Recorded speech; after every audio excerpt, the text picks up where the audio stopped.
Thanks for joining us for an extra special edition of Connect to Congress. Congress on break this week, so we're talking to some of our members. Senator Mike Lee joining us today. Thanks so much for being here. Thank you. You said you finished up the longest stretch that you've had in the Senate in a long time. Yeah, we've been in session for 10 straight weeks. We've confirmed 21 cabinet positions and a number of sub-cabinet positions. We've enacted some legislation to combat the fentanyl trade and some other measures as well. We're on track toward being able to get a lot more done through the budget that we passed a few weeks ago, a budget that is hopefully going to get us on a better track.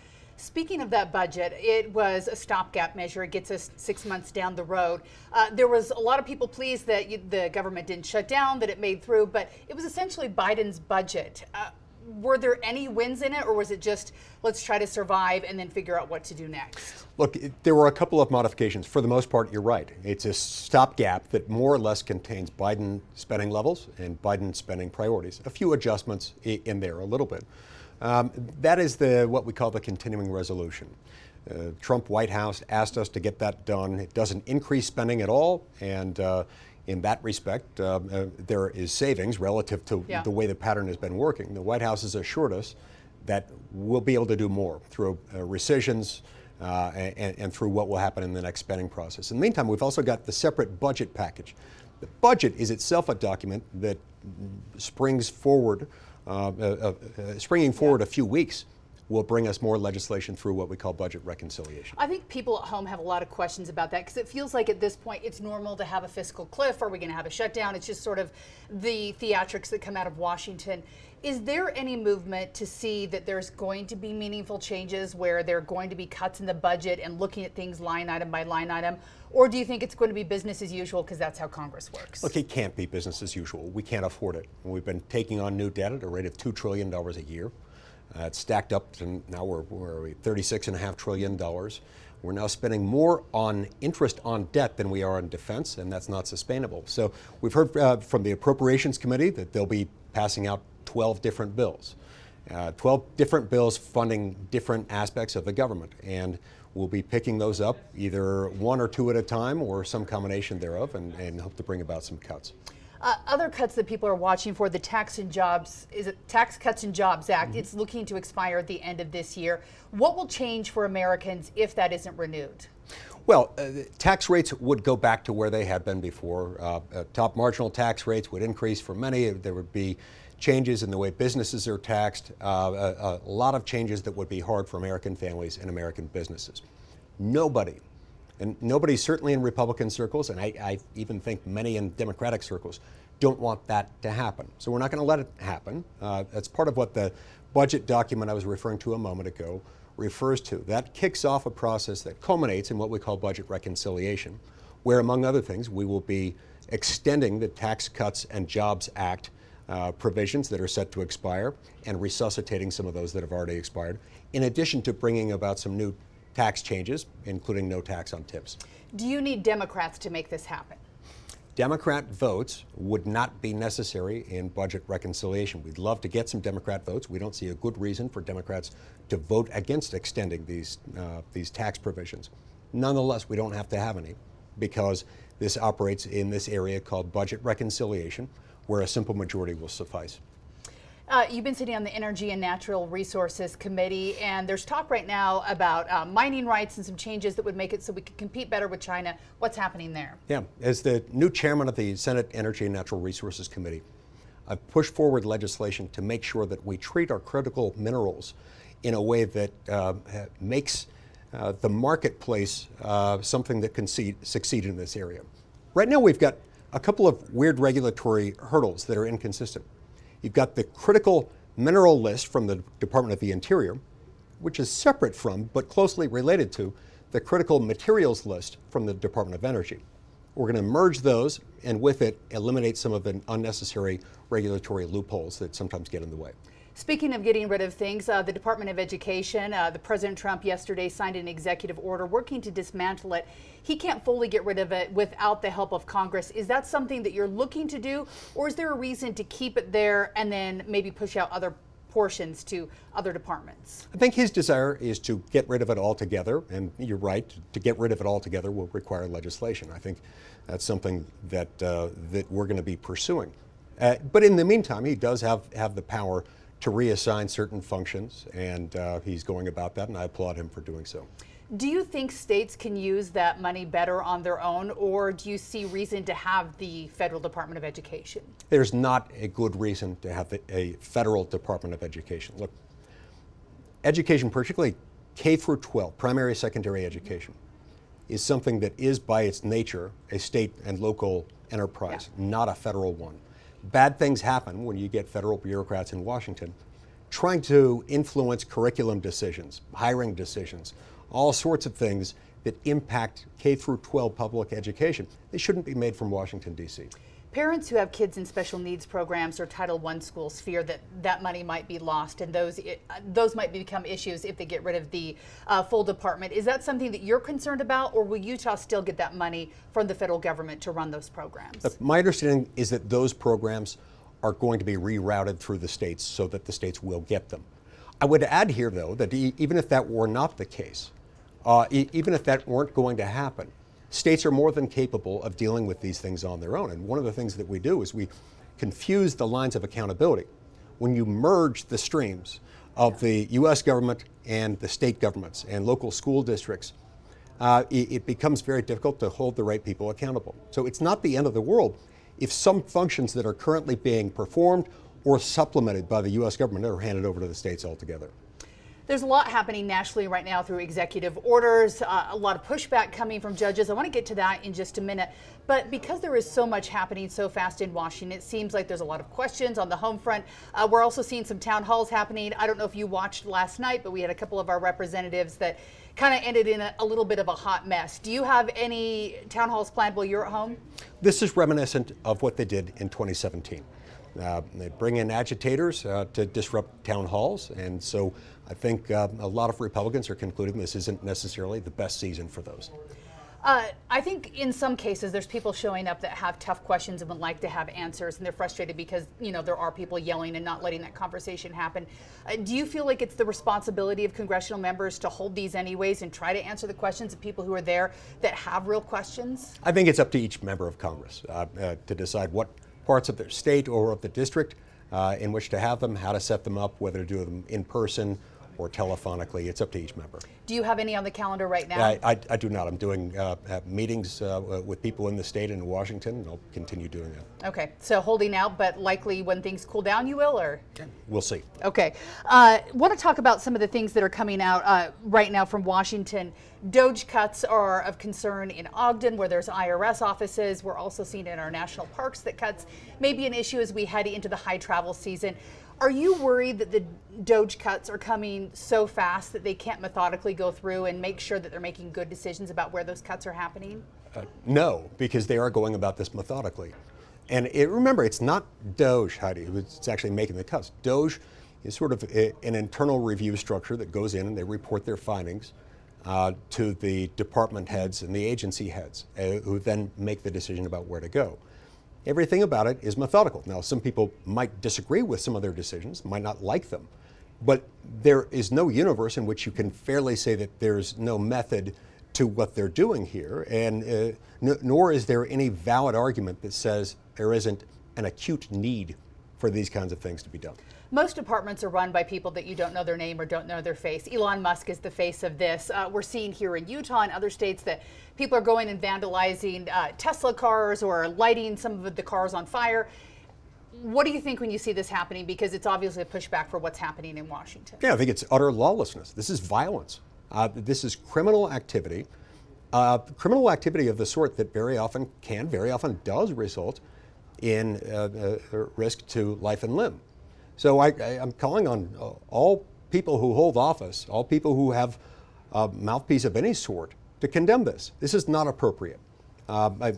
If this were happening on the Republican side, I'd be telling them the same thing, and I invite my Democratic colleagues to join this chorus of people, this growing chorus of people saying, stop that. We're better than this. This can't end. We shouldn't allow this to end in violence just because somebody has a disagreement.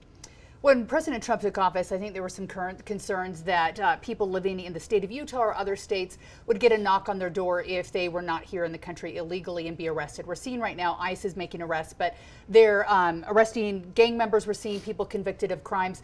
Do you feel like they're going about it the right way right now? Yes, they're going about it methodically. They're going about it in a way that is designed to get them first and foremost to the worst offenders out there, to the criminally minded, the terrorist minded alien who's not supposed to be here anyway, and they're getting them out of the picture. Remember, bad things happen when our borders are left open. And as somebody who's lived 2 years of my life along the US-Mexico border, I can tell you that nobody fears uncontrolled waves of illegal immigration more than those who live on or near a border, including many of those who are themselves recent immigrants. It's their jobs, it's their neighborhoods, it's their kids' schools that are made, that are put in jeopardy in one way or another when that happens. And so it's been a disaster. The last 4 years, the fact that we've seen international drug cartels enriched to the tune of tens of billions of dollars through this human trafficking enterprise, which assisted the drug trafficking enterprise with the, not just tacit acquiescence, but almost with the invitation of the Biden administration is inexcusable. The White House believes they've cut down illegal crossings by about 95% since the president's been in office. So right now, the border is looking a lot more secure. Is Congress working towards making permanent fixes that will move into law a lot of things that people have been talking about for a long time about figuring out DACA, figuring out a proper way for people to come into the country? Because I think that's one of the big problems is that executive orders flip back and forth with every president. Yeah. Look, I understand that our immigration code is out of date. I sometimes refer to it as a Buddy Holly era immigration code. It does need to be overhauled. But I want to push back on one of the assumptions, I think, animating your question. The illegal immigration crisis that became especially acute over the last 4 years was caused in no way, shape, or form by an inadequacy of our laws. Nor was it caused by the fact that our legal immigration process is itself old and is in need of some reforms. It was brought about solely because a decision was made at the White House level by the then President of the United States that we were going to have open borders. That's it. That is all. So the choice not to enforce the laws. It was a deliberate choice, and it is a tired trope and a blatantly misleading trope that suggests that that was in any way because of the DACA problem. Those are two completely different things that have nothing to do with each other. For people who are trying to cross or come in legally, we hear frustrations from people who've been in the system and waiting. Do we need to figure out a way to make it quicker and more, I guess, where people can plan their lives around it? Because right now, sometimes you're stuck in the system for years and years and years. Yes, absolutely. There are a few features of our immigration code, a number of them, in fact, that have resulted in an opaque, very difficult to manage process that can sometimes take years or even decades to carry out. Let me give you an extreme example, one that I've been working to try to fix for over a decade. If you're applying for an employment-based green card, an employment-based immigrant visa, and you are from a heavily populated country, let's say India, for example, you will be on a waiting list for potentially decades, often 70, 80 years, meaning it's basically impossible to get one if you're from India. Somebody who possesses the exact same job qualifications, job offers, background, otherwise deemed suitable for admission on an employment-based immigrant visa, and you're from a small a country with a small population, like say Luxembourg, you'll have that visa processed and issued within 10 to 12 months.